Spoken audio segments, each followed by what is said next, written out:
Before we get to the backstory, 1 John 4:8, whoever does not love does not know God, because God is love. Since its inception, the American system and way of life was set up with a negative bias against Black people, and this has resulted in a syndrome. Now, the psychiatrists have not yet recognized this syndrome, so it's not in the DSM code book. But I believe once they pick it up, it'll go right behind the DSM code F60.81. And like any syndrome, there's a spectrum. You may be on the low end of the spectrum and just have negative, intrusive thoughts about Black people, but you do the work and you push those thoughts out of your mind because you know they're irrational.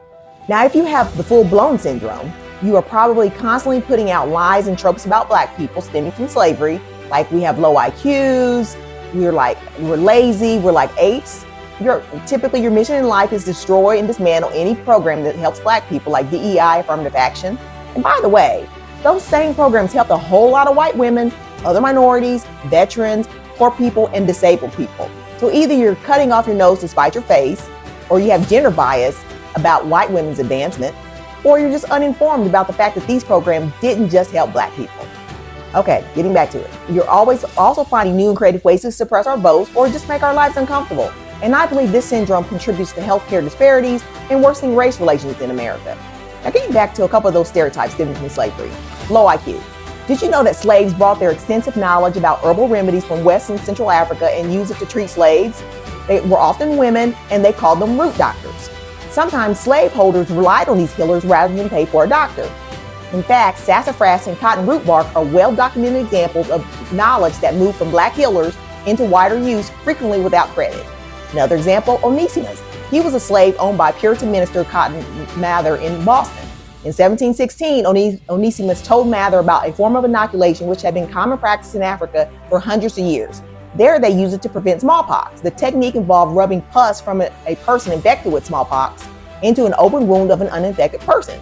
In this controlled manner, it produced milder symptoms while conferring immunity. Now, Mather used this information to push for the first American inoculation campaign, which eventually became the direct precursor to Edward Jenner's smallpox vaccine, later developed. Okay, lazy. I'm confused by this one because weren't slaves doing all the work? This seems like projection and gaslighting. Okay, on to voter suppression. Black people, your ancestors are rolling over in their graves knowing you're letting not having the proper identification stop you from voting. Or worse, you have the proper identification, you just choose not to vote. You see, they got beat and sometimes lynched for trying to vote to make sure you had the right to. So get yourselves together and figure out a way to get your state ID and make sure you're on somebody's voter rolls before October. Then once you get yourself together, help get other people together. Don't be a victim of voter suppression. Go out and get the victory at the polls. Now, since I like to help people, I've designed a 3-step recovery program for people suffering from BPDS. Step 1, admit you have a problem with at least one person. Step 2, make amends with the Black people you've harmed physically, financially, or psychologically. Step 3, live a new way of life by recognizing that we are all created in God's image. It's the families we're born into, the news stations we listen to, the podcast that pours into it, which causes all of our issues.